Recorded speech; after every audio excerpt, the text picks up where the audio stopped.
without any further delay, because we already got delayed from our scheduled time.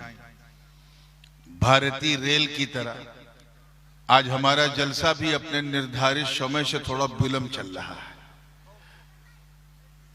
तो मुझे समय को makeup करना है, आपको जो कथा है, बात है, उसको पिकअप करना है। इंशाअल्लाह रात ढलती रहेगी, गौसे आजम की बात चलती रहेगी।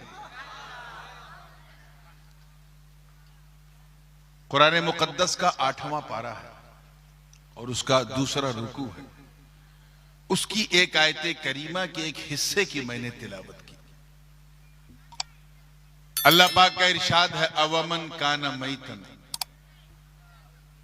फअहयैनाहु वजअलना लहू नूरन यमशी बिही फिन्नास।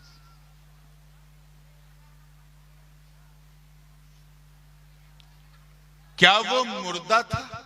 अल्लाह पाक फरमा रहा है, क्या वो, बोलिए, मुर्दा समझते हैं ना, ए पर्सन हु डाइड, क्या वो मुर्दा था?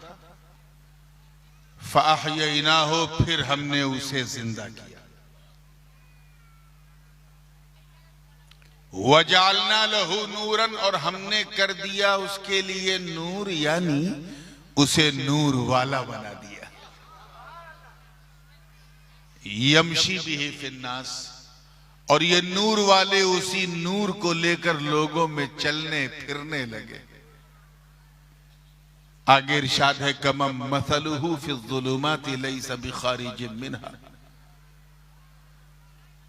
कि इस नूर वाले को तो उसकी तरह, कमम मसलुहु, उसकी तरह समझता है, फिज़्ज़ुलुमात, जो अंधेरों में है, और ऐसे अंधेरों में कि लैसा बिखारिजिन मिन्हा, there is no way to go out from that particular darkness, ऐसे अंधेरे में जहां से निकलने का कोई रास्ता ही नहीं। अगर आप प्रोसेस पे, ये स्टेजेस पे गौर करें तो कुल 5 हैं। कितने हैं? जोर से बोलो। 5। ये लोग जो चूचू चूचू कर रहे हैं, इनको करने दीजिए, आप मेरी तरफ तवज्जो दीजिए, क्योंकि झूठों का, झूठ समझते हैं ना, आज झूठ नहीं समझेंगे तो कब समझेंगे? अब तो जो जितना बड़ा झूठा उतनी बड़ी कुर्सी पे। झूठों का एक प्रतियोगिता हो रही थी, सारे प्रतियोगी आए थे, बड़े बड़े उसमें कंटेस्टेंट आए थे, और प्रथम पुरस्कार मालूम है किसको मिला था? प्रथम पुरस्कार उस झूठे को मिला जिसने ये झूठ बोला कि मैं एक सभा में गया, वहां 4 महिलाएं बैठी थी और शांत थी, चुप थी। कहा ये तो असंभव है। तो अगर ये चूचू कर रही तो उनको करने दीजिए, इनकी टेढ़ी हड्डी से बनी है तो थोड़ा टेढ़ापन तो रहेगा। आप आइए, मेरी तरफ तवज्जो से सुनिए। अब तो चुप हो जाओ मेरी अम्माओं, नहीं तो अपने घर चली जाओ। तैयार हैं आप लोग? जोर से बोलो सुभान अल्लाह। 5 स्टेजेस है। कितने? पहला, वो मुर्दा था, तवज्जो से सुनिएगा, क्या था? सेकंड, द्वितीय, वो जिंदा हुआ। थर्ड स्टेज क्या है? नूर वाला बना। फोर्थ स्टेज क्या है? नूर बांटने वाला बना। And fifth one, the last but not the least, 5वां स्टेज ये है कि बेमिसाल बना। बात समझ में आ रही है ना? हमारे किचौचा शरीफ में जो जनाजे की चरपाई पे लेटा रहता है उसे मुर्दा कहते हैं, और जो लोग कांधा उठा के ले जाते हैं उन्हें जिंदा कहते हैं। आपके यहाँ ये बिलासपुर और उसके आसपास में ऐसे यही सिस्टम है ना? है ना? पूरे उत्तर दिनाजपुर में यही है, पूरे पश्चिम बंगाल में, पूरे भारत में यही है कि जो लेटा हुआ है वो मुर्दा है, और जो लेके जा रहे हैं वो, पूरे विश्व में यही है। क्या इस आयत के अंदर भी जिंदगी मौत का यही मतलब है? और अगर ये मतलब नहीं है तो फिर मतलब क्या है? ये समझ में आ गया तो समझो जलसा समझ में आ गया। आओ मैं मतलब अपने तरीके से समझाऊं ताकि आप समझ सको। 40 साल की हुजूर की जिंदगी हो चुकी थी, मक्के में है, ऐलाने नबूवत फरमाने का वक्त आ गया था। जबल अबी कुबैस की चोटी पे खड़े हैं, फारान की पहाड़ी पे, और सामने अबू जहल, अबू लहब, अदबा, शैबा, उमैया बिन खलफ, वलीद बिन मगीरा, बड़े बड़े आतंकवादी खड़े हैं। हुजूर ने सबसे पूछा, अच्छा ये बताओ, क्या मैं कभी झूठ बोलता हूं? सबने कहा है, अब्दुल्ला के बेटे कैसी बात करते हो, आप और झूठ असंभव है। काफिरों ने कहा, जोर से बोलो, किसने कहा? सरकार ने फरमाया, क्या मुझसे कभी कोई झूठी बात सुनी? सबने कहा, हाशा कल्ला, आज तक नहीं सुनी। अगर मैं कोई तुम्हें खबर दूं तो उस पर यकीन करोगे? सबने कहा, है आमीना के लाल, आप बोलोगे तो हम यकीन कर लेंगे, क्योंकि सूरज पश्चिम से निकल सकता है मगर आमीना का लाल झूठ नहीं बोल सकता। ये काफिर मुशरिक लोग कह रहे थे। मौका था, माहौल था, दस्तूर भी था। मेरे सच्चे नबी ने अपने सच्चे खुदा का पैगाम अपनी कौम को दे दिया और कहा, ऐ लोगों, अगर तुम मुझे इतना सच्चा समझते हो, सत्यवादी समझते हो, तो फिर एक सत्य सुनो, एक सच्चाई सुनो, और वो ये है कि अय्युहन्नास क़ूलू ला इलाहा इल्लल्लाह तुफ्लिहू। ऐ लोगों, कह दो, अल्लाह के सिवा कोई पूजा के योग्य नहीं, इबादत के लायक नहीं, कह दो कामयाब हो जाओगे। सत्य बात की कि नहीं हुजूर ने? बोलो, सच कहा कि नहीं? बोलो। लेकिन वही काफिरों ने इनकार कर दिया। सब बोलने लगे कि ऐ अब्दुल्ला के बेटे, ये तुम झूठ बोल रहे हो, माज़अल्लाह। हम ला तो मुना तो उज़्ज़ा हुबल की पूजा नहीं छोड़ेंगे, हम अपने धर्म का धर्मांतरण नहीं होने देंगे, हम अपने बाप दादा के धर्म को नहीं छोड़ेंगे। माज़अल्लाह, तुम झूठ बोल रहे हो। हुजूर की तकज़ीब माज़अल्लाह करने लगे। वो कौम कल तक जो नबी की अमानत की कसमें खाती थी, वो कौम जो नबी की दयानत के तराने पढ़ती थी, जो नबी की सच्चाई के नगमे सुनाती थी, जो नबी के सत्यवादी होने के किस्से सुनाती थी, वही कौम मेरे नबी को झुठलाने लगी। हुजूर ने जब कुरान की आयतें सुनाई तो कहा, ये तो किसी कवि की कविता लगती है, माज़अल्लाह।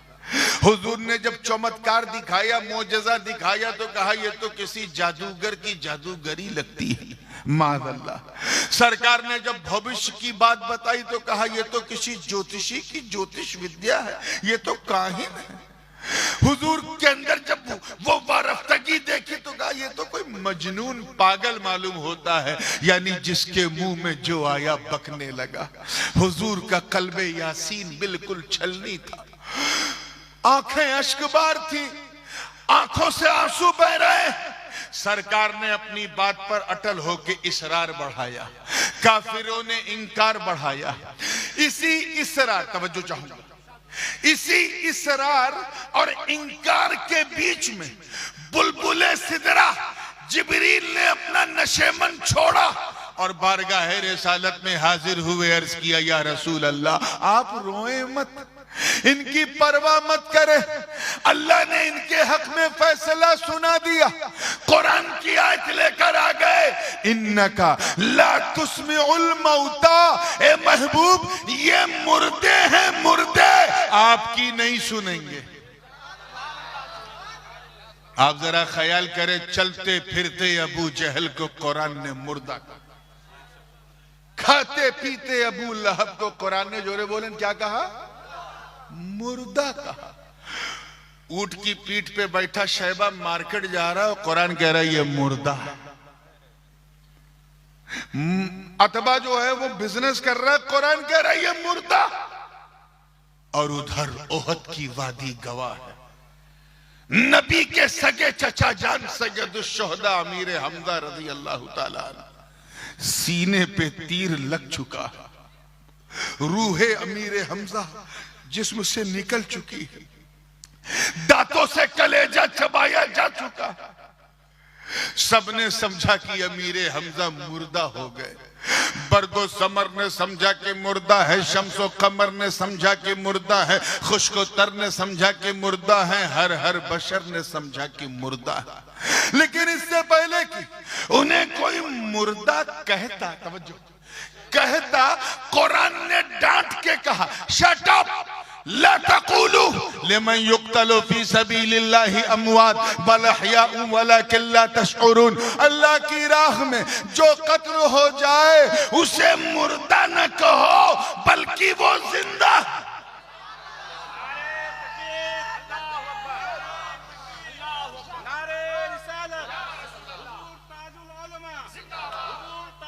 आप जरा ख्याल करें, तवज्जो चाहूंगा, जुमला जाया ना हो, ख्याल करें, विचार करें कि तख्त पे बैठा, सिंहासन पे बैठा यजीद चिकन बिरयानी खा रहा है और कुरान कह रहा है ये मुर्दा है। क्या कह रहा है?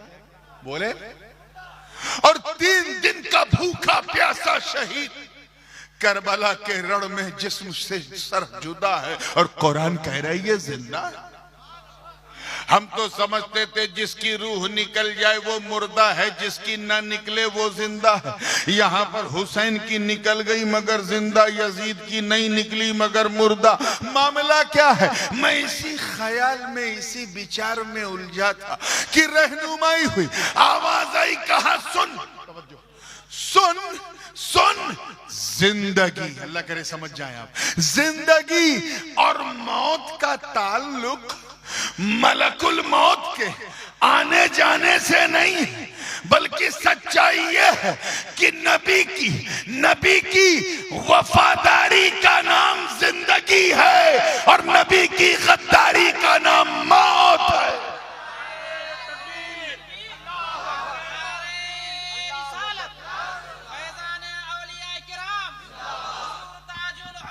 जिंदाबाद जिंदाबाद। नबी की वफादारी का नाम बोले जिंदगी है। क्या है? गद्दारी का नाम क्या है? अब अगला जुमला जरा दिल थाम के सुनो तो मजा आ जाएगा।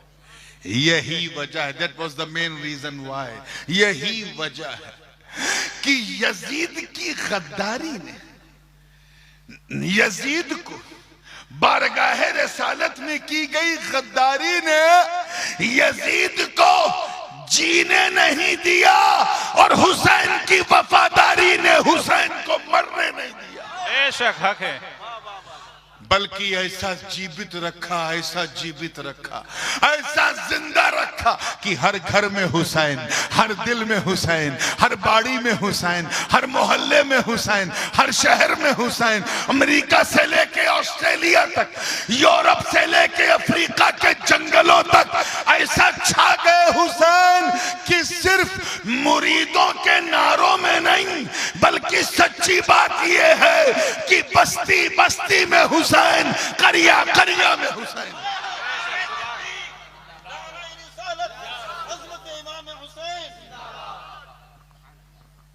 तो क्लियर हो गया कौन जिंदा है? कौन जिंदा है? जो नबी का वफादार है वो क्या है? जिंदा। और जो गद्दार है वो मुर्दा। अब दिल थाम के बढ़ो, ये जलसा तो वफादार का है, गौस पाक वफादार, तो गद्दारों को छोड़ो और वफादारों की बात करें।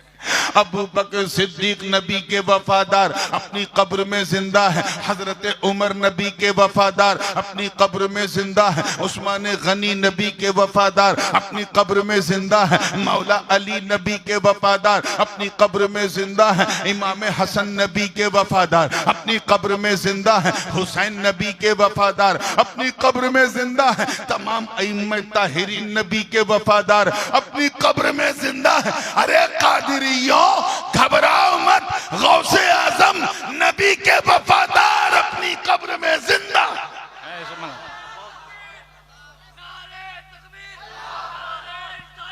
या रसूल अल्लाह,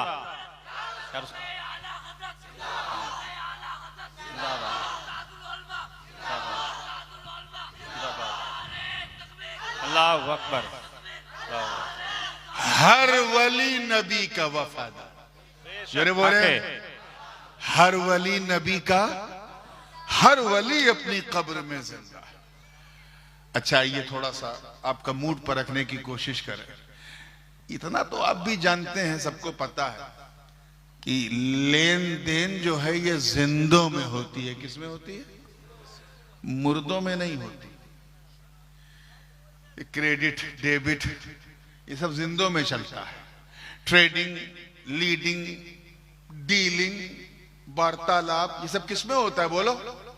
जिंदों में। मुर्दों में नहीं होता। एक मुर्दा है और एक जिंदा है तब भी नहीं होगा। दोनों का जिंदा होना जरूरी है।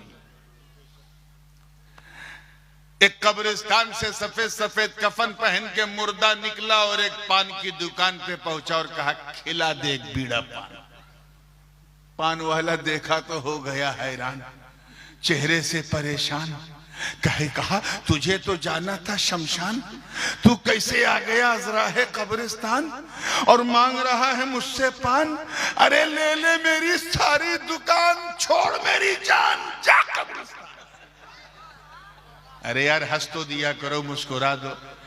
इस पे कोई जीएसटी नहीं है, जितना चाहो मुस्कुराओ। वो पान वाला उसको पान नहीं दे सकता। क्यों? क्योंकि जो मांग रहा है वो मुर्दा। तो ये जो डीलिंग होती है, लेन देन, ये दोनों जिंदा हो। क्या हो? एक जिंदा एक मुर्दा तो डीलिंग नहीं होगी। तवज्जो, उधर गौसे आजम जिंदा, यहां सारे कादरी जिंदा। बेशक हक है। वहां गरीब नवाज जिंदा, यहां सारे चिश्ती जिंदा। बेशक। वहां मखदूम समनानी जिंदा, यहां सारे अशरफी जिंदा। अब डीलिंग जिंदों में होती है। हमने उलमा से पूछा कि हम क्या दे सकते हैं। उलमा ने समझाया कि देखो, अल्लाह वालों को तुम्हारे डॉलर पैसे की जरूरत नहीं, टका की जरूरत नहीं, पैसों की जरूरत नहीं। उन्हें अगर प्रसन्न करना है, राजी करना है, खुश करना है, तो फिर उन्हें सवाब भेजो। क्या भेजो? फिर उलमा से पूछा क्या क्या सवाब है। उलमा ने बताया, कुरान पढ़ना सवाब, नात पढ़ना सवाब, मनकबत पढ़ना सवाब, गरीबों को खिलाना सवाब, लंगर पकाना सवाब, फातिहा दिलाना सवाब, लंगर को बांटना सवाब। हमने जलसा किया, तकरीर कराई, उलमा को इकट्ठा किया, नात पढ़े, मनकबत पढ़े, बिरयानी बांटा, लंगर बांटा, सारा सवाब इकट्ठा किया और इकट्ठा करके भेज दिया। यही है ईसाले सवाब। बेशक हक है। ये क्या है? इधर हमने भेजा, उधर गौस पाक को मिला, गरीब नवाज को मिला, दाता लाहौरी को मिला, बाबा फरीद को मिला, मखदूम समनानी को मिला। उन्होंने देखा कि अरे ये धरती पे रह के, तवज्जो, जमीन पे रह के हमारी पसंद जानता है कि हमें सिर्फ सवाब पसंद है। तो उधर से उन्होंने कहा, मेरे मुरीद घबरा मत, जब तू मेरी पसंद का इतना ध्यान रखता है तो मैं भी तेरी जरूरत जानता हूँ, तेरी समस्या जानता हूँ, तेरी मुश्किल जानता हूँ। घर में लड़की जवान है, रिश्ता नहीं है, मैं जानता हूँ। लड़का जवान है, जॉब नहीं है, मैं जानता हूँ। कर्ज का बोझ है, मैं जानता हूँ। समस्या है, मैं जानता हूँ। घबरा मत, जब तू जमीन पर चल फिर के अपना पेट काट के मेरे लिए सवाब भेज रहा है तो मैं भी तेरी जरूरत का ख्याल करता रहूंगा। नारे तकबीर, नारे तकबीर, नारे रिसालत, हुजूर ताजुल उलमा, हुजूर ताजुल उलमा। तो यहां हम जिंदा, हमने भेजा। ये भेजा आपके भेजे तक पहुंच रहा है कि नहीं? हाँ, तवज्जो, हम जिंदा, हमने भेजा। उधर वो जिंदा, उन्होंने रिसीव किया, वहां से भेजा। तो हम दोनों जिंदा थे, लेन देन हो गई। जरा मुर्दों को तो देखो, मुर्दों को ना यहां से कुछ जाता है ना वहां से कुछ आता है। ये सिर्फ हमारी किस्मत है। तो ये क्लियर हो गया कि जो नबी का वफादार है वो जिंदा। आइए थोड़ा सा इस आयत का एक पसे मंजर भी बयान कर दूं। तमाम मुफस्सिरीन बशमूल हजरत शेखुल इस्लाम अल्लामा मदनी मियां हफिज़हुल्लाह, उन्होंने भी तफसीर अशरफी में यही फरमाया, और तमाम मुफस्सिरीन ने, कि इस आयत में अल्लाह ताला ने अपने महबूब के चचा जान सैयदुल शुहदा हजरत अमीर हमजा के ईमान की बात, उस वाक़े को की तरफ इशारा फरमाया। वाक़या क्या था? हजरत अमीर हमजा का नाम सुना है ना, हर जुमा में सुनते हो, अल हमजा वल अब्बास सुनते हो ना। हुजूर के सगे चचा कौन थे? हुजूर अनेक अनेक उनसे भालोबासा करते थे, बहुत मोहब्बत थी उनसे, हद से ज्यादा प्यार था। और आलम यह था, मैं क्या बताऊं, कौन सी मिसाल दूं कि आपको हजरत अमीर हमजा समझ में आ जाए। एक आसान मिसाल दिमाग में आ रही, अबू जहल को तो जानते हो ना, मक्के का डॉन था। कौन था? मक्के का सबसे बड़ा डॉन था अबू जहल। अबू जहल भी अमीर हमजा से डरता था। अब समझ जाओ हजरत अमीर हमजा क्या थे। मेरी हैसियत नहीं बताने की क्या थे, बस समझ जाओ कि अबू जहल का पांव फूल जाता था जब हजरत हमजा सामने आते थे, इतने पावरफुल थे। जब ईमान की हालत में नहीं थे तब भी हुजूर को कुछ नहीं कहते थे, बस टालते थे। एक दिन हुजूर अलैहिस्सलाम हरम से निकल के अपने घर की तरफ जा रहे थे। जो लोग हज और उम्रा कर चुके हैं उन्हें पता होगा कि मरवा के मकाम के पीछे आपका मकान था, और अक्सर हुजूर हरम से जब निकलते थे तो उसी रास्ते से अपने घर जाते थे, और वहीं दाहिनी तरफ अबू जहल का मकान था। तो अबू जहल ने क्या किया कि जैसे ही हुजूर को गुजरता हुआ देखा, उसने हुजूर के जिस्म पर गंदगी फेंकी। क्या फेंकी? क्या मुसीबत है यार, ये यहां पिकनिक करने आई है क्या ये लोग? आइए चलिए, मैं बात को बड़ी तेजी से समेट रहा हूं। या तो फिर आप लोग औरतों का इंतजाम ही ना किया कीजिए, बहुत दूर किया कीजिए, ये सब जलसे को खराब करने बैठती है, हुज्जते बंगाल की पूरी निशान बन जाती है। आप इधर तवज्जो कीजिए।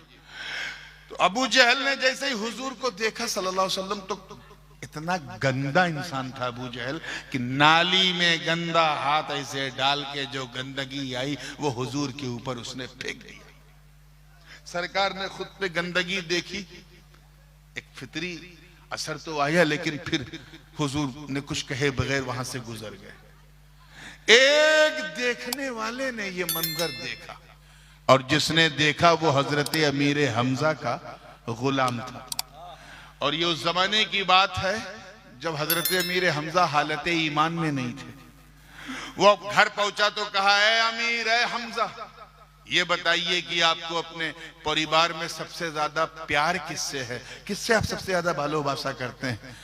हजरत अमीर हमजा ने कहा, अगरचे मोहम्मद इब्ने अब्दुल्ला मेरी बात नहीं मानता, मैं उसकी नहीं मानता, लेकिन मैं सबसे ज्यादा उसी से प्यार करता हूं। अच्छा बहुत करते हैं? कहा हद से ज्यादा करता हूं। तो कहा अच्छा ये बताइए, अगर आपके भतीजे मोहम्मद इब्ने अब्दुल्ला पर कोई गंदगी फेंके तो आप बर्दाश्त करेंगे? कहा अगर उसने ऐसा किया है और ये बात साबित हो जाए तो मैं पूरी गंदगी में उसे डाल दूंगा। कहिए अबू जहल ने ऐसा किया है? कहा तूने खुद देखा अपनी आंख से? कहा मैंने खुद देखा। कहा चल मेरे साथ। हजरत अमीर हमजा ने हाथ में डंडा लिया अपना, और वो अबू जहल जिसके दरवाजे के आगे से कुरैश धीरे धीरे बात करते हुए जाते थे कि कहीं अबू जहल को जलाल ना आ जाए, उस अबू जहल के दरवाजे को लात से बूट की नोक से मारा और कहा निकल बदबख्त। अबू जहल थरथराते कपकपाते हजरत अबू याला हजरत अमीर हमजा की बारगाह में हाजिर हुआ। का क्या हुआ? का तूने मेरे भतीजे के जिस्म पे नापाकी फेंकी? तेरी औकात, तेरी हिम्मत।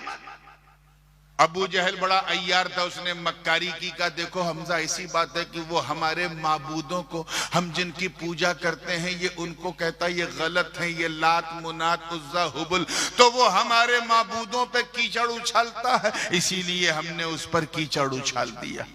इतना सुन्ना था, तवज्जो तवज्जो, इतना सुन्ना था कि हजरत अमीर हमजा का नूरे ईमान चमक उठा। अब वो मैतन से फ़अहयैना हो की मंजिल पे आ गए, जलाल का एक तेवर चेहरे पे जाहिर हुआ। फरमाते बदबख्त, क्या गलत कहता है मेरा भतीजा, क्या गलत कहता है। अरे सुन, तू उसको पूजता है जिसे तूने बनाया है, वो उसे पूजता है जिसने उसे बनाया।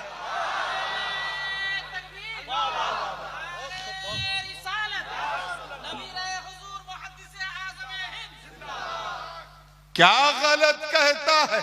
अरे तू कौन होता है कीचड़ फेंकने वाला।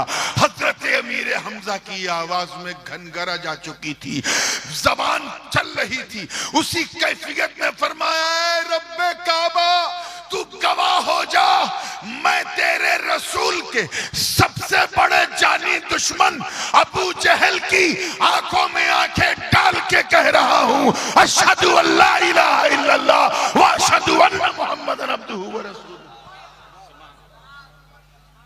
क्या कैरेक्टर था, अल्लाह, क्या किरदार था। मुफस्सिरीन फरमाते हैं कि वो हजरत हमजा की जो कुफ्र वाली हालत थी उसे मुर्दे से ताबीर किया। किससे? और जब उन्होंने कलमा पढ़ा तो उसे फ़अहयैनाहु से वजअलना लहू नूरा, और हमने उसे नूर वाला बना दिया। आए आए, ये तीसरा स्टेज है। कौन सा है? ये भी ऐसे नहीं मिलता है। अल्लाह पाक का इरशाद है कुरान मुकद्दस में, फमन युरिदिल्लाह, जब कोई बंदा इरादा करता है हिदायत का, अन यहदियहु यशरह सदरहु लिल इस्लाम, तो अल्लाह ताला उस बंदे के सीने को इस्लाम के लिए खोल देता है। तवज्जो से मैं फिर दोहरा रहा हूं, जब अल्लाह ताला किसी बंदे को हिदायत देने का इरादा फरमाता है तो उसके सीने को इस्लाम के लिए, जोर से बोलो, खोल देता है। अब दूसरी ऐसी, अफमन शरह अल्लाहु सदरहु लिल इस्लाम फहुवा अला नूरिम मिन रब्बिह, और जब अल्लाह ताला किसी के सीने को इस्लाम के लिए खोल देता है तो उसे नूर पर कर देता है, यानी नूर वाला बना देता है। यही शाने औलिया है। जरा सोचो, जब हिदायत, देखिए कितने लोग कैच कर रहे हैं, जब हिदायत के बदले में सिर्फ हिदायत मिल जाए तो विलायत का नूर मिल जाता और वो बंदा नूर पर हो जाता। उस गौसे आजम के बारे में क्या कहोगे जिसकी रगों में मुस्तफा का नूर दौड़ रहा है, और ऐसा दौड़ रहा है कि हमारे इमाम ने मचल के कहा कि तेरी नस्ल पाक में है बच्चा बच्चा नूर का, तू है इन्हें नूर, तेरा सब घराना नूर का। नारे तकबीर, नारे रिसालत, अजमते गौसे आजम, अजमते गौसे आजम हुजूर ताजुल उलमा। तवज्जो से सुनिएगा, बात को मैं फिनिशिंग मूव की तरफ ले जा रहा हूं। तैयार है ना आप लोग? बात हजरत हमजा की छिड़ गई है तो हर सैयद जो है वो जरा इनका नाम लेते ही गर्म हो जाता है, क्योंकि उस पे कर्म हो जाता है। मैं आपकी आसानी के लिए तकरीबन 30-40 हदीसों को जमा करके एक मजमून वाकया, ये आपकी जैसे साहित्यकार लोग करते हैं, इतिहासकार लोग करते हैं कि 10-15 वाकया इकट्ठा करते हैं और उसके बाद फिर एक वाकया लिखते हैं, तो आपकी आसानी के लिए मैं, क्योंकि उसका इस आयत से बड़ा गहरा ताल्लुक है जिसकी मैंने तिलावत की। और वो क्या कि एक दिन हुजूर ने सारे सहाबा को इकट्ठा किया। क्या किया? मैं जब धीरे बोलूं हल्के, तो उसको हल्के में न लिया करो। कभी कभी मैं जोर का झटका बड़ी धीरे से देता हूं, so please try to understand what I am saying पूरी जिंदगी के साथ। सबको इकट्ठा किया। एक सहाबी आगे बढ़े, उन्होंने अर्ज किया, लिमादा जमाअतना या रसूल अल्लाह सल्लल्लाहु अलैहि वसल्लम, आपने हमें क्यों इकट्ठा किया? आज कोई खास दिन है? हुजूर ने फरमाया, तुम्हें नहीं मालूम आज वो दिन है जिस दिन ओहद के सहाबा शहीद हुए। 1 साल हो गया शोहदाए ओहद को। अगर भारतीय भाषा में कहा जाए तो आज शोहदाए ओहद की बरसी है। क्या है? उर्स है। क्या करना चाहिए? सरकार ने फरमाया चलो कब्रिस्तान की तरफ, इंतलिकू इलल मकाबिर। काफिला निकला मेरे दोस्तों। जुलूस हम भी निकालते हैं, रबीउल अव्वल में जुलूस तुम भी निकालते हो। हर सुन्नी निकालता है, निकालता है कि नहीं? निकाला करो। कोई टोके तो सीना ठोक के निकाला करो, और रोके तो डंके की चोट पे निकाला करो। खामोश मिजाजी तुम्हें जीने नहीं देगी। इस दौर में जीना है तो कोहराम मचा दो, निकालो। जुलूस सब निकालते, मगर ऐसे जुलूस की अजमत पर मेरे माँ बाप, मेरे बच्चे कुर्बान। ऐसा जुलूस जिसकी कयादत खुद मुस्तफा जाने रहमत फरमा रहे हैं। जैसी कब्रिस्तान ओहद में हुजूर ने कदम रखा तो सलाम किया। तरीका भी यही है। आप जब कब्रिस्तान जाते हैं तो क्या करते हैं? अस्सलामु अलैकुम या अहलल कुबूर मिनद दियार अंतुमुस साबिकून व नहनु इंशाअल्लाह बिकुम लाहिकून। ए कब्र वालों, सलामती हो तुम पर। हुजूर ने सलाम किया। अच्छा एक बात बताओ, हुजूर सल्लल्लाहु अलैहि वसल्लम कोई काम बिला वजह करेंगे? विदाउट एनी रीजन करेंगे? बगैर किसी कारण के? अब जब सलाम किया तो क्यों किया? इसीलिए ना, क्योंकि जो कब्र में लेटे गुलाम हैं वो सुन रहे हैं, उनका जवाब हुजूर सुन रहे हैं, तभी तो नबी ने सलाम किया। अरे मौका मिले तो इन बेवकूफों को समझाओ और कहो देख, जब इमाम अपने गुलाम को सलाम कर सकता है तो अगर गुलाम यहां बैठे बैठे मुस्तफा को सलाम करे तो हैरत क्या है।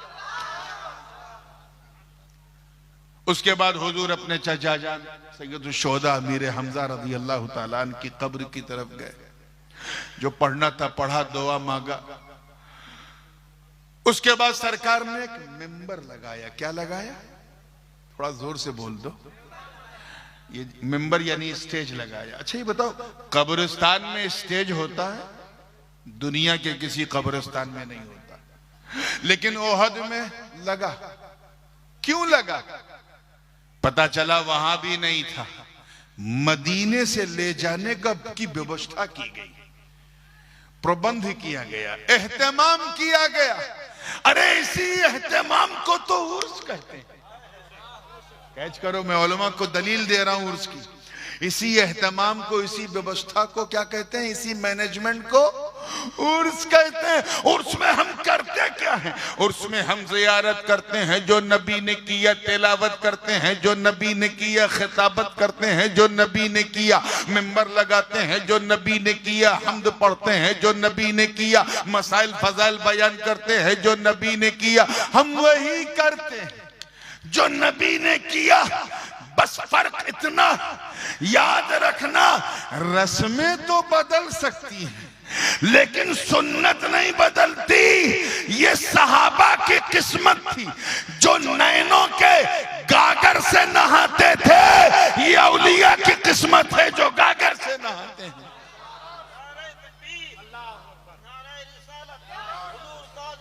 बात को खत्म कर रहा हूं। अब देखें जरा सा तस्वीर का ये रुख। हुजूर ने जब मेंबर लगाया तो तकरीर किया। क्या किया? नहीं किया। बहुत धीरे बोल रहे हो, क्या मामला है? नींद तो नहीं आ रही? हाँ तो सब लगे। खिताब किया, तकरीर किया। तकरीर में बहुत कुछ बयान किया। उस बयान करते करते एक जुमला ऐसा था, बस उसी को मैं समझा के बात को खत्म करूंगा। हुजूर ने फरमाया, ऐ लोगों, मैं अपनी हकीकत के रुख से एक पर्दा उठाने जा रहा हूं। सारे पर्दे उड़ गए तो अबू बकर क्या, जिब्रील भी बर्दाश्त नहीं कर पाएंगे। लम यारिफुनी हकीकतन गैर रब्बी या अबा बकर, कोई नहीं पहचानता मेरी हकीकत। मैं एक पर्दा। सब हमतन गोश सुन रहे हैं। हज़रत हुजूर ने अपना हाथ उठाया और फरमाया, ओती तो तवज्जो तवज्जो अल्लाह करेगी जुमला जाया ना हो। ओती तो बेमफाती है खज़ाइनिल अर्द, अल्लाह ने मुझे तमाम जमीनों के तमाम खजानों की तमाम चाबियां दे दी। आप लोग चाबी कहते हो कि कुंजी कहते हो? चाबी ना की। तमाम जमीनों के तमाम खजानों की तमाम चाबियां दे दी। ये उलमा जानते हैं कि ये जो मैं तमाम तमाम तमाम तर्जमा कर रहा हूं, ये अपनी तरफ से नहीं कर रहा, बल्कि जब जमा जमा की तरफ मुजाफ हो तो तमाम का माना होता है। और यहां जो जमा है वो जमा मुंतहल जुमू है, और जिसकी तरफ मुजाफ है वो भी जमा मुंतहल जुमू। यानी देखिए कितने लोग कैच कर रहे हैं, यानी पूरी सृष्टि में, पूरी कायनात में कोई ऐसी नेमत नहीं जिसकी चाबी दस्ते मुस्तफा में ना हो। कैच करो, कैच करो। हुजूर वही तो फरमा रहे हैं, अल्लाह ने मुझे तमाम जमीनों के तमाम खजानों की तमाम चाबियां दे दी।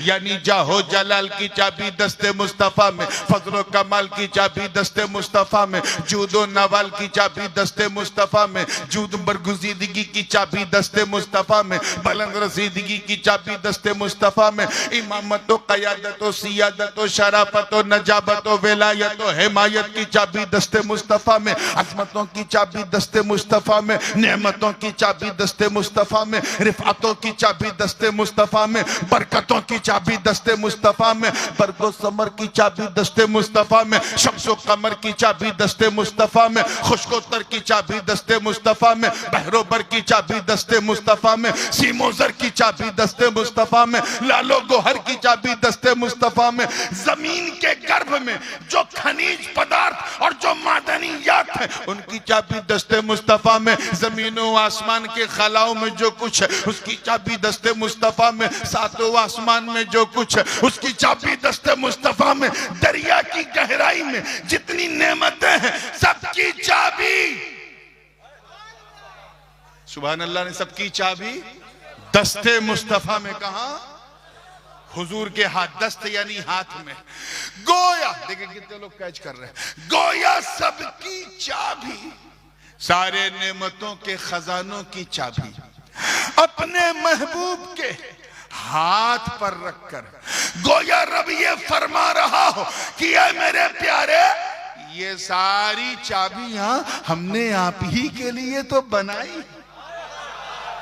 कैच करो, आप ही के लिए तो बनाई है, बस अमानतन में अपने पास रखे था, जिसको जैसी जरूरत पड़ती थी आपका सदका उतार के दे देता था। आदम को जरूरत पड़ी निकाल के सफवत की चाबी दे दी, नूह को जरूरत पड़ी इन्नहु कान अब्दन शकूरा की चाबी दे दी, इब्राहिम को जरूरत पड़ी तो वत्तखज़ल्लाहु इब्राहीम खलीला की चाबी दे दी, इस्माइल को जरूरत पड़ी तो इन्नहु कान सादिक़ल वअदी व कान रसूलन नबिय्या की चाबी दे दी, इदरीस को जरूरत पड़ी तो वरफ़अनाहु मकानन अलिय्या की चाबी दे दी, मूसा को जरूरत पड़ी तो वकल्लमल्लाहु मूसा तकलीमा की चाबी दे दी, अय्यूब को जरूरत पड़ी तो सब्र की चाबी दे दी, ज़ुन्नून को जरूरत पड़ी तो इस्तिकामत की चाबी दे दी, यूसुफ को महबूब जब यूसुफ को जरूरत पड़ी तो आपके सुंदर जमाल की सुंदरता का हमने उतार के यूसुफ को दे दिया।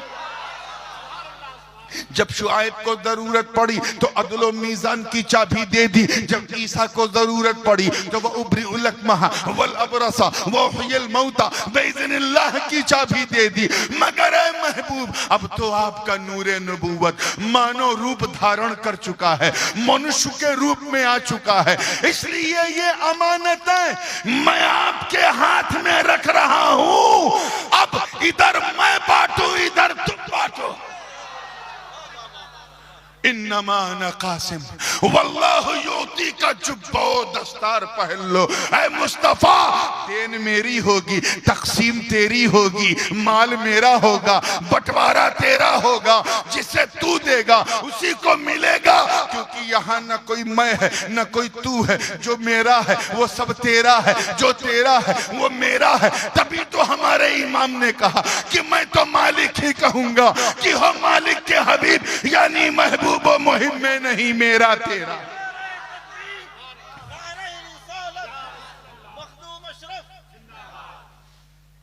बात समझ में आ रही है ना? दस्ते पाके हबीब में सारी चाबी। कहां आ गई? हुजूर के दस्ते पाक में। सहाबा की किस्मत देखो, सामने अबू बकर सिद्दीक खड़े थे, मेरे आका ने मुस्कुरा के सदाकत की चाबी दे दी। हजरत उमर को अपना मुशीर बनाया तो अदालत की चाबी दे दी। जनाबे उस्मान को अपना दामाद बनाया तो सखावत की चाबी दे दी। अली को उम्मत का मौला बनाया तो विलायत तो करामत की चाबी दे दी।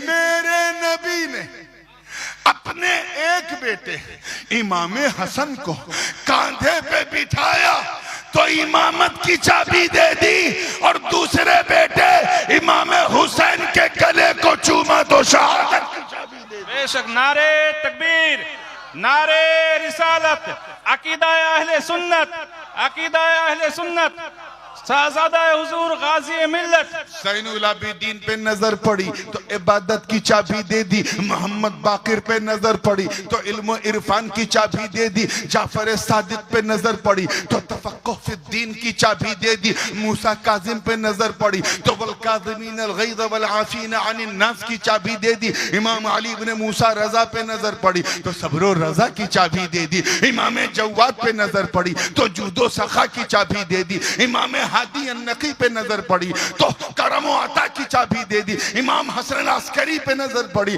तो सखा और शजा की चाबी दे दी। मगर जब मेरे नबी ने की नजर अपनी बेटी के बेटे के बेटे के बेटे के बेटे के बेटे के बेटे के बेटे के बेटे 13 बार कहो, यानी किंदीले नूरानी, महबूबे सुभानी, कुतुबे समदानी, शाहबाजे लामकानी, पीरे पीरा, मीरे मीरा, शाह जीला, गौसे आजम शेख अब्दुल कादिर जीलानी पे पड़ी होगी तो मेरा विजदान कहता, मेरा यकीन कहता कि दस्ते अब्दुल कादिर पर सारी अमानतें रखकर नबी ने यही फरमाया होगा, बेटा अब्दुल कादिर ये चाबी तू रख, मदीने से मैं बांटू, बगदाद से तू बांट।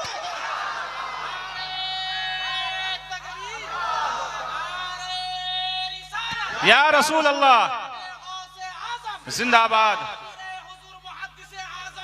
जिंदाबाद। बगदाद से तू बांट, मदीने से मैं बांटू।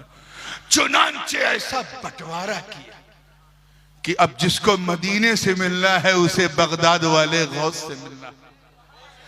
परतबे नूरे पाके मुस्तफा बनकर गौसे आजम ने जिस तरह तकसीम की है, तकसीम का आलम यह था कि जब लोग लेते थे तो चेहरा तकते रहते थे, धड़कनों पर हाथ रख के कहते थे कि चेहरा तो अब्दुल कादिर का है, जलवा मुस्तफा का नजर आ रहा, जलवा मुस्तफा का नजर आ रहा। ये बड़ा वास्ट और बहुत फैला हुआ उन्वान है और अभी दुआ और सलाम भी है। मैंने सोचा था कि मैं 1 घंटा सवा घंटा जो भी मेरा समय है मैं उसमें अपनी बात को, अपनी वाणी को विराम दूंगा। अगर इस मजमून को आपको आगे से टू बी कंटिन्यूड आगे सुनना है तो 26 तारीख को गालिबन मैं शासन में हूं और 27 को वाजिदपुर में हूं, आपके करीब में। जहां चाहिएगा आइएगा और जरा पहले आइएगा ताकि मैं भी पहले आ जाऊं, ठीक है। आज थोड़ा लेट हो गया, ठंडक का मौसम है, अपनी सेहत का ख्याल रखें। आज मैं कोई इस्लाही बात नहीं कर पाया क्योंकि मनकबती जलसा था।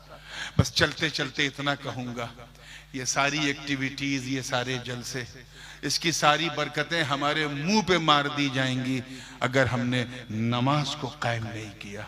सो please try to establish your 5 times prayer. अपनी नमाज को स्थापित करो, ऐसे मुसलमान बनो कि जब तुम्हें गैर देखे तो कहे वाह, जब बंदा ऐसा है तो मौला कैसा होगा, जब उम्मती ऐसा है तो इसका नबी कैसा होगा। अल्लाह पाक हम सबको सच्चा, पक्का, सुन्नी, सहीहुल अकीदा मुसलमान बनाए रखे। अगर खामोश रहूं मैं तो तू ही सब कुछ है, जो कुछ कहा तो तेरा हुस्न हो गया महदूद। व आखिर दावाना अनिल हम्दुलिल्लाहि रब्बिल आलमीन। अस्सलाम।